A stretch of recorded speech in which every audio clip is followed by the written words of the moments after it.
O Japão é um dos países e economias mais singulares que existe. Apesar de ser a terceira maior economia do mundo, podemos dizer que o país está em uma crise econômica há mais de 30 anos. O país que já foi apontado como promessa econômica e como sendo capaz de desbancar a hegemonia dos Estados Unidos, hoje luta para se manter em terceiro lugar e não cair de tal posição, após perder o posto de segunda maior economia para a China. E apesar dos esforços, atualmente o Japão virou o país mais endividado do mundo, tendo uma dívida que ultrapassa 250% do PIB do país, ou seja, mais de 2,5 vezes a atividade econômica do país. Mas o que aconteceu com o Japão? E será que ele poderá ser novamente uma potência e promessa econômica? Vamos descobrir neste vídeo, mas antes, inscreva-se neste novo canal para ver mais vídeos sobre economia e fatos econômicos interessantes ao redor do mundo. Para aqueles que não viveram a década de 1980, talvez a história do Japão não seja algo fácil de entender. O final dos anos 80 e início dos anos 90 marcaram o fim de uma das maiores promessas e milagres econômicos da era moderna. O sonho da Terra do Sol Nascente chegaria ao fim com o estouro de uma das maiores bolhas financeiras da história. Por isso, vamos entender melhor a trajetória econômica do Japão até os dias atuais e conhecer as perspectivas para o país. Após a derrota do país na Segunda Guerra Mundial em 1945, o Japão foi obrigado a reconstruir a nação, que havia sido arrasada durante a guerra. A sua principal tarefa era reconstruir a infraestrutura e a economia do país. Esse processo só conseguiu ser acelerado em função da ajuda financeira americana, que foi concedida na época e que fez os Estados Unidos virarem um grande aliado do país. Isso aconteceu porque pouco após o fim da Segunda Guerra Mundial, o presidente americano Harry Truman, em um discurso no Congresso americano em 1947, marcaria o início da Guerra Fria, que é a polarização no mundo entre Estados Unidos e União Soviética. Com isso, o Japão passaria a ser um dos maiores ajudados pelos Estados Unidos como forma de tornar o país seu aliado na Guerra Fria, e assim o Japão receberia investimentos e recursos financeiros dos Estados Unidos, que permitiriam o país acelerar sua recuperação econômica. A partir desse momento, começaria o que ficou conhecido na história como o milagre econômico japonês, um fenômeno de crescimento econômico ocorrido no país entre o fim da Segunda Guerra Mundial até o início da década de 1990. Esse rápido e prolongado crescimento econômico faria o país alcançar o posto de segunda maior economia do mundo, ficando atrás apenas dos Estados Unidos. O milagre econômico só seria possível e impulsionado por dois motivos. O primeiro, conforme comentado, pela assistência financeira e apoio dos Estados Unidos, e o segundo em função do intervencionismo do governo japonês na economia. O país daria início a um sistema econômico e produtivo baseado nos keiretsu. Basicamente, tratava-se de um modelo empresarial diferente no qual havia uma coalizão de grandes empresas unidas por interesses econômicos similares e entre elas participações acionárias interligadas. Com isso, formavam-se grandes corporações compostas de empresas, fabricantes, fornecedores, distribuidores e bancos. Um verdadeiro conglomerado econômico. E tudo isso com incentivo e participação do governo, principalmente através do Ministério do Comércio Internacional e Indústria, criado em 1949. O Ministério foi o principal responsável por criar uma sinergia entre o governo e o setor privado, buscando melhorar a produtividade das indústrias e levando a ganhos econômicos elevados. Os principais exemplos desses conglomerados foram a Mitsubishi, Mitsui e Sumitomo.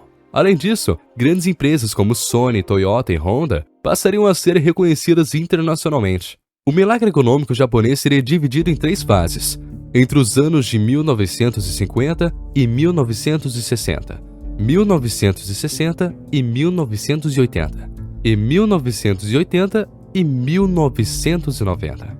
Os períodos marcariam o início do crescimento, a consolidação dele e depois o seu declínio.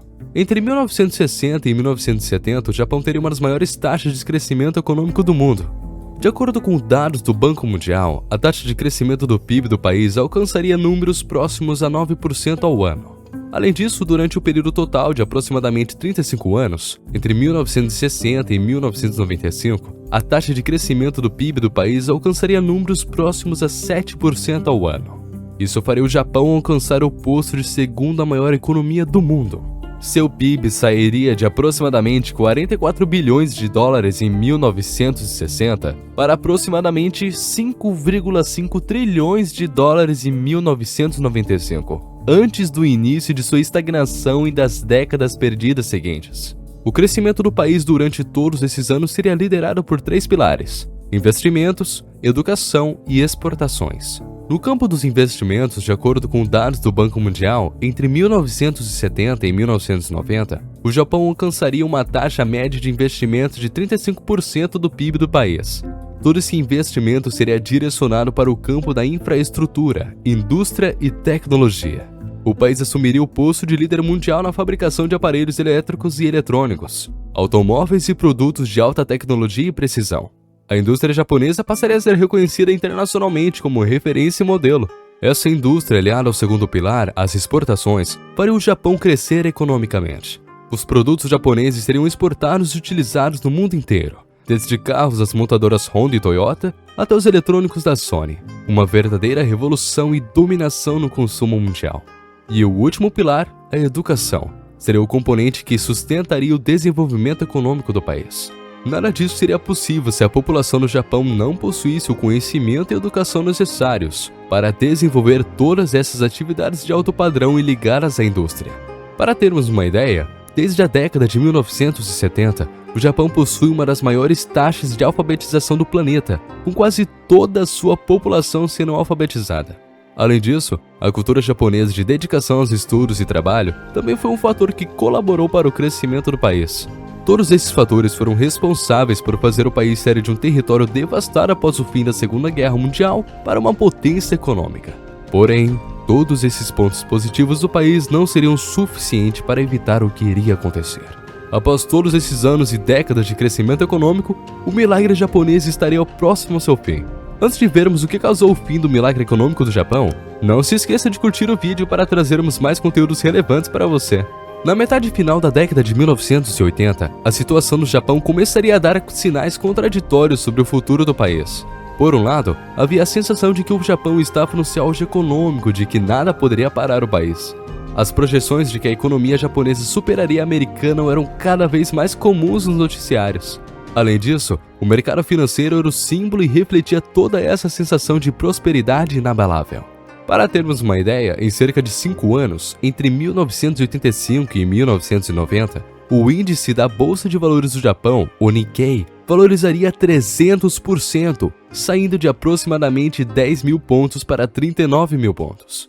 O mercado imobiliário também estaria afetado de forma avassaladora. No auge da euforia, uma notícia tomaria conta do país. O Palácio Imperial de Tóquio valeria mais do que todo o estado da Califórnia nos Estados Unidos. A sensação de riqueza era disseminada e nada poderia parar a terra do sol nascente.